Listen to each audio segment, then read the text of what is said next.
বাংলাদেশের উপর নতুন করে আরোপিত ৩৭% কর অন্তত ৩ মাসের জন্য স্থগিত রাখার আহ্বান জানিয়ে যুক্তরাষ্ট্রের প্রেসিডেন্ট ডোনাল্ড ট্রাম্পকে চিঠি দিয়েছেন প্রধান উপদেষ্টা ড মোহাম্মদ ইউনূস। এক ব্রিফিংয়ে প্রধান উপদেষ্টার প্রেস সচিব শফিকুল আলম জানিয়েছেন, এই ৩ মাসের মধ্যে সরকার দেশটিতে রপ্তানি বাড়ানোর বিষয়ে কাজ করবে।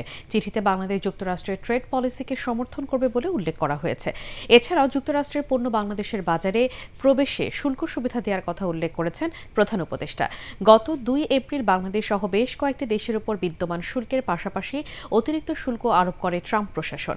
জানিয়ে বিভিন্ন দেশে ব্যবসায়ীদের মধ্যে বিরাজ করছে উদ্বেগ উৎকণ্ঠা।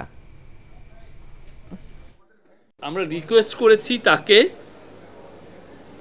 Two postpone the application of US reciprocal tariff measures on Bangladesh for 3 months to allow the interim government to smoothly implement its initiative to substantially increase US exports to Bangladesh.